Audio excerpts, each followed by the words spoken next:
চাঁপাইনবাবগঞ্জের রানীনগরে বালু উত্তোলনে বাধা দিয়ে দিনভর লাঠি সোঁটা নিয়ে পদ্মা নদীতে পাহারা দিয়েছেন কয়েকটি গ্রামের বাসিন্দারা। সোমবার রানীনগর সহ আশেপাশের কয়েকটি গ্রামের কয়েক হাজার নারী পুরুষ সারাদিন নদীর পাড়ে অবস্থান নেয়। এর আগে সকালে লাঠি সোঁটা ও দেশীয় অস্ত্র নিয়ে নদী ও স্থলপথে 40 থেকে 50 জনের একটি দল সদর উপজেলার আলাতলী ইউনিয়নের রানীনগর এলাকায় পদ্মা নদীতে বালু উত্তোলন করতে আসে। এই সময় স্থানীয় কয়েকজন বাধা দিলে হুমকি ও ভয় ভীতি দেখিয়ে জোরপূর্বক বালু উত্তোলনে এগিয়ে আসলে এলাকাবাসী তীব্র বাধার মুখে পড়ে ভূমিদস্যুরা।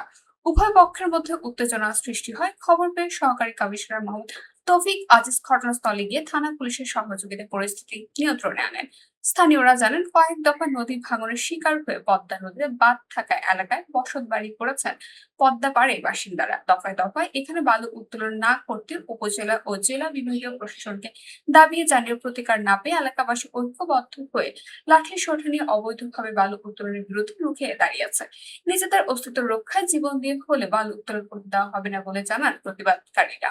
আমাদের এই যে নদী অবৈধভাবে এই সন্ত্রাসীরা আমাদের এলাকার যেগুলা চাঁদাবাজি সন্ত্রাসী, এরাই ওদের সাথে সঙ্গ দিয়ে জোরপূর্বক বালি তোলার জন্য তারা লাঠি ঠ্যাঙ্গা নিয়ে আসছে, মানুষের বাড়ি রাত্রের বেলায় অন্যায় করছে, যা আমরা ভাষায় প্রকাশ করতে পারছি না। আমাদের এলাকার মানুষ এমনকি তাদেরকে অবৈধভাবে কেস করে আসামি করে তারা বাড়িতেও থাকতে পারছেন না।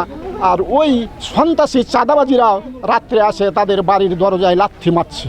লাঠি সোঁটালে জনগণ নেমেছে অবৈধ বালু উত্তোলনের বিরুদ্ধে। এখন আমাদের এলাকার যে দুষ্কৃতী যারা আছে তারা এখন বলতেছে যে মার্ডার করে ওখানে ফেলে দেয়া বালি তুলব। এটা প্রশাসনকে বলতে চায়, আমাদের শান্তি শৃঙ্খলা পরিবেশে এরকম যদি কোনো কিছু হয় তারা যেন তাড়াতাড়ি ব্যবস্থা নেয়।